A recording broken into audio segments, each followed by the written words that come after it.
Assalamualaikum warahmatullahi wabarakatuh. Alhamdulillahirabbil alamin wa bihi nasta'inu ala umuri dunya waddin. Wassalatu wassalamu ala asyrofil anbiya'i wa imamil mursalin sayyidina wa habibina wa maulana Muhammadin rabbi shrahli sadri wa yassirli amri wahlul 'uqdatam min lisani yafqahu qawli. Amma ba'd. Untuk anak-anakku kelas 11 SMK Tunas Harapan yang saya banggakan, untuk materi terakhir dari bab kepedulian umat Islam terhadap jenazah, yaitu mensolati dan menguburkan jenazah. Nanti Pak Slamet akan menjelaskan tentang seluk-beluk mensolati dan menguburkan jenazah. Untuk itu niatkan selalu untuk menuntut ilmu, ikhlaskan hati, tingkatkan kesabaran agar mudah mendapatkan atau mudah mencerna apa yang akan saya sampaikan berikut ini. Yang pertama adalah menyolatkan jenazah. Jadi sholat jenazah itu dilaksanakan setelah jenazah selesai dimandikan dan dikafani. Jadi setelah jenazah itu suci, maka kewajiban umat Islam yang berikutnya terhadap jenazah adalah mensolati. Jadi jenazah harus dimandikan dan dikafani dulu sebelum disolati. Hukum daripada menyolati jenazah ini adalah fardhu kifayah bagi orang-orang muslim atau muslimat yang masih hidup. Tentang jumlah orang yang menyolatkan, Rasulullah Shallallahu Alaihi Wasallam bersabda, Ani Bani Abbas qala sami'tu Rasulullah Shallallahu Alaihi Wasallam yaqulu ma min rajulin muslimin yamutu fayaqumu ala janazatihi arba'una rajulan la yusyrikuna billahi syai'an illa syafa'atuhumallahu fihi. Dari Ibnu Abbas katanya mendengar Rasulullah Shallallahu Alaihi Wasallam bersabda, orang Islam yang mati lalu jenazahnya disolatkan oleh 40 orang Muslim yang tidak musyrik, maka Allah menerima syafaat mereka terhadap jenazah tersebut. Jadi kalau bisa diusahakan orang yang menyolatkan jenazah itu 40 orang, karena ada pahala tersendiri yang dijanjikan oleh Allah Subhanahu Wa Taala ketika ada jenazah yang disolati 40 orang atau bahkan lebih.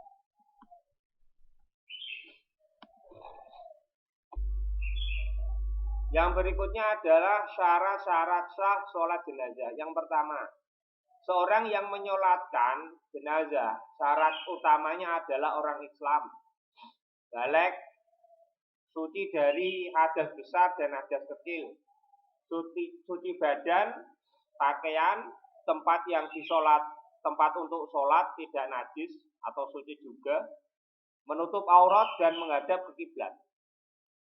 Untuk bisa disolati, keadaan si mayat haruslah satu, suci, baik suci badan, tempat dan pakaian.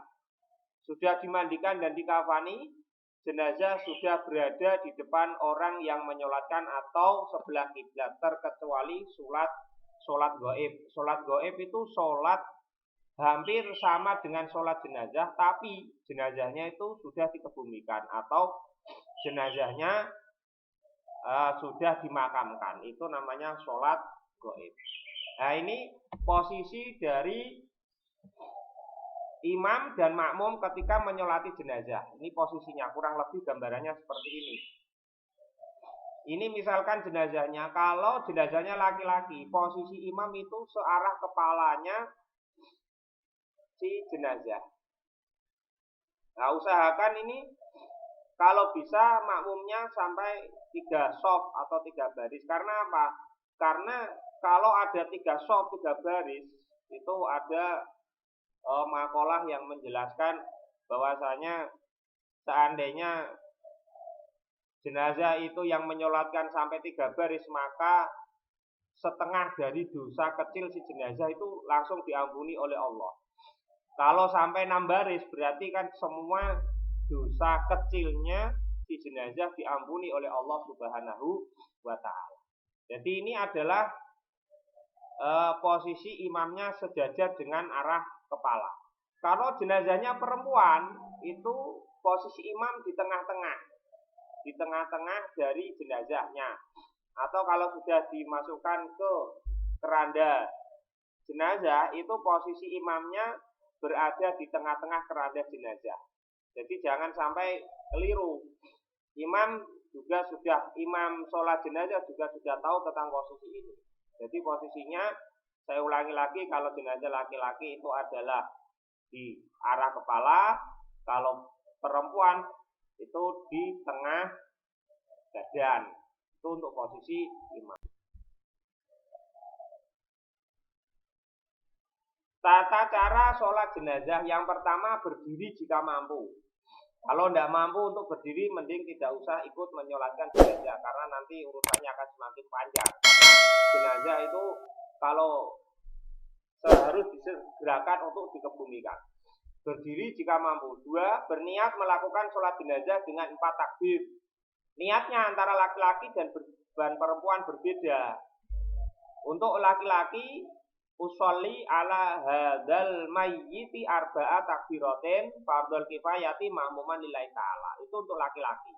Yang perempuan, usolli ala hadhil mayyitati arba'a takbiratin fardhul kifayati ma'muman lillahi ta'ala. Itu kalau menjadi makmum. Kalau menjadi imam ya fardhul kifayati imaman lillahi ta'ala. Yang membedakan niat ini apa? Hanya ini, kalimat ini, hadzal mayyiti. Kalau yang perempuan, hadhil mayyitati. Jadi seterusnya ini sama. Yang ketiga, sesudah takbir pertama dilanjutkan membaca suratul Fatihah. Jadi takbirnya ada 4 kali takbir. Kalau untuk lebih jelasnya, tonton video Pak Slamet yang pertama kali diupload tentang materi pengurusan jenazah. Itu ada contoh mengkafani, menyolatkan jenazah. Setelah takbir pertama dilanjutkan takbir yang kedua, yaitu membaca sholawat atas Nabi Muhammad Sallallahu Alaihi Wasallam. Paling sedikit sholawatnya adalah Allahumma sholli ala Muhammad wa ala ali Muhammad. Kalau banyak ya seperti tahiyat, Allahumma sholli ala Sayyidina Muhammad wa ala ali Sayyidina Muhammad kama shollaita sampai wa ala ali Ibrahim, sampai terakhirnya Ibrahim. Setelah takbir ketiga membaca doa Allahumma ighfir lahu warhamhu wa'afihi wa'fu anhu untuk jenazah laki-laki. Kalau jenazahnya perempuan, domirnya atau kata gantinya itu bukan hu tapi ha, panjang. Allahumma ighfir laha warhamha wa'afiha wa'fu anha. Itu kalau perempuan. Jadi yang membedakan ini adalah kata gantinya antara hu dan ha. Kalau laki-laki pakai hu, kalau perempuan pakai hanya panjang. Saya ulangi lagi. Setelah takbir ketiga membaca doa untuk si jenazah, yaitu Allahumma ighfir lahu warhamhu wa'afihi wa'fu anhu. Itu kalau jenazahnya laki-laki. Kalau jenazahnya perempuan, Allahumma ighfir laha warhamha wa'afiha wa'fu anha. Setelah itu takbir lagi untuk yang keempat, yaitu membaca doa untuk keluarga si jenazah. Allahumma la tahrimna ajrahu kalau laki-laki, wala taftinna ba'dahu waghfir lana walahu. Kalau perempuan diganti menjadi ha, seperti takbir yang ketiga tadi. Allahumma la tahrimnya ajraha wala taftinna ba'daha waghfir lana walaha. Terakhir membaca salam sambil menoleh ke kanan dan ke kiri. Untuk salamnya itu sampai penuh salamnya. Contohnya adalah Assalamualaikum warahmatullahi wabarakatuh. Nah, salam ini itu bukan untuk mengakhiri proses sholat jenazah, tidak. Tetapi salam ini itu adalah mendoakan jenazah semoga dia selamat di alam kubur. Maksudnya seperti itu. Doa yang dibaca setelah takbir ketiga dan keempat disesuaikan dengan jenis kelaminnya yang sudah saya terangkan tadi. Apabila jenazahnya wanita, kata gantinya hu diganti dengan ha. Kalau jenazahnya 2 orang, maka domirnya yang hu tadi diganti dengan huma karena 2 orang. Kalau banyak, ya pakai hum untuk laki-laki, hunna untuk perempuan.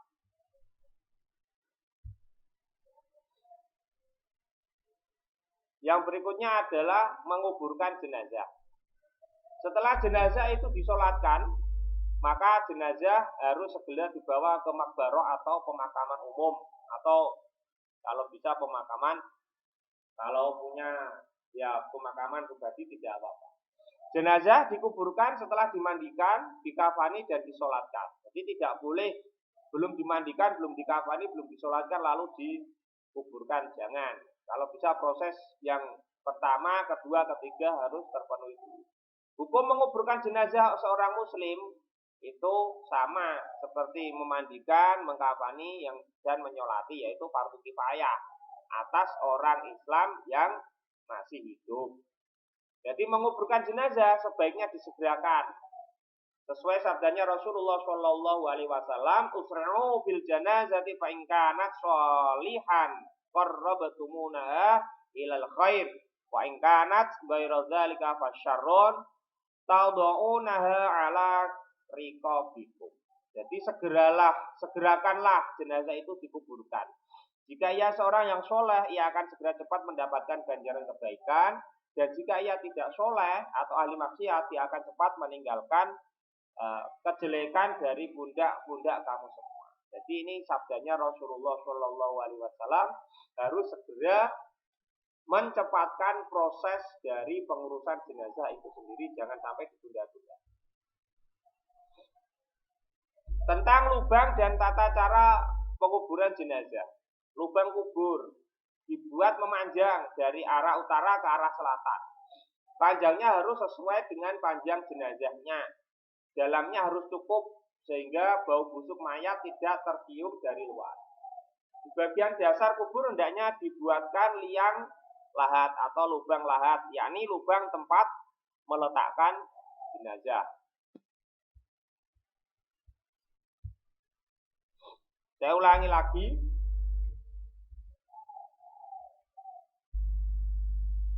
Tentang lubang dan tata cara penguburan. Jadi lubang kubur dibuat memanjang. Jadi kurang lebih 2 kali 1 meter. Panjangnya 2 meter, lebarnya 1 meter. Atau panjangnya itu menyesuaikan panjang tubuh si jenazah. Dalamnya harus cukup sehingga bau busuk mayat itu tidak tercium dari luar, atau paling tidak ya 2 meter kedalamannya. Di bagian dasar kubur hendaknya dibuatkan liang lahat atau lubang lahat untuk tempat meletakkan jenazah.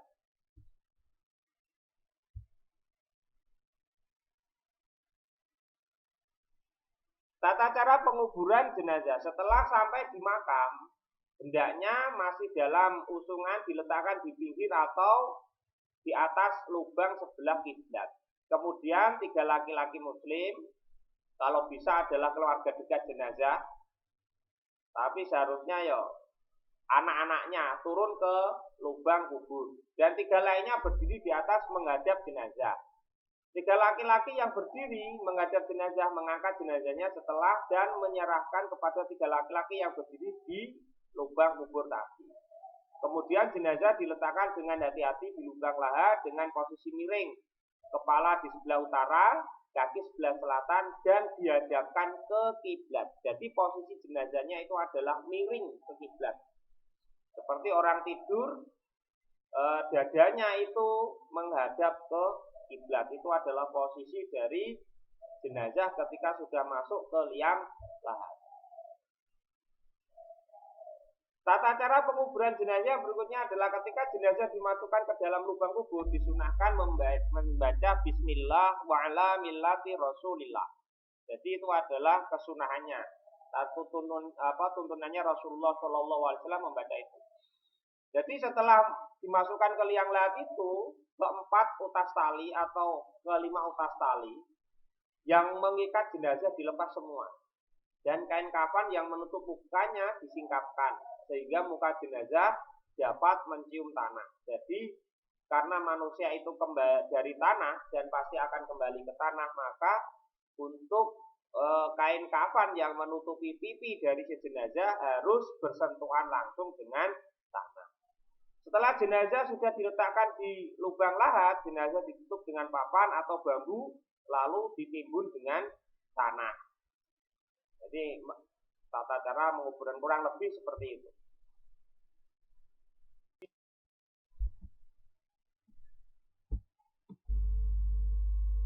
Yang terakhir adalah perbuatan sunnah pada waktu pemakaman. 1. Jika jenazah perempuan harusnya dinaungi dengan kain. Kalau mitosnya orang Jawa ya, kain yang disukai oleh si perempuan itu yang untuk menaunginya. Jadi yang paling disenangi biasanya. Yang kedua, meninggikan kubur sekadarnya. Jadi ini kesunahan. 3. Menandai kubur dengan batu atau kayu. Kalau di Indonesia ya di batu nisan. Yang keempat, menaruh kerikil di atas kubur dan pelepah-pelepah basah. Atau kalau tradisi Jawa ya ditaburi oleh wewangian atau kembang pada saat itu. Menyiram kubur dengan air dan mendoakan jenazah. Jadi catatannya di sini sebelum semua orang setelah jenazah itu dikuburkan, jangan si ahli waris atau keluarganya jangan terburu-buru untuk pulang meninggalkan pemakaman. Alangkah baiknya keluarganya yang sudah dikebumikan itu dibacakan yasin atau tahlil terlebih dahulu sebelum pulang atau sebelum meninggalkan pemakaman. Karena apa? Karena nanti paling tidak si keluarganya ini mendapatkan doa dari jenazahnya mendapatkan doa dari si keluarganya sebelum bertemu dengan malaikat mungkar dan nakir di alam. Untuk materi ini saya cukupkan sekian. Untuk pertemuan berikutnya nanti Pak Slamet akan mengadakan ulangan harian yang kedua, yaitu tentang materi pengurusan jenazah. Untuk itu kalau perlu direview ulang semua materi yang saya sampaikan agar nanti minggu depan dapat menyelesaikan ulangan harian yang kedua sebelum penilaian tengah semester dilakukan. Akhirul kalam, saya sebagai manusia biasa banyak salahnya, kesempurnaan hanya miliknya Allah Subhanahu wa taala. Akhirul kalam, billahi taufiq wal hidayah, tsumma ridha wal inayah. Wassalamualaikum warahmatullahi wabarakatuh.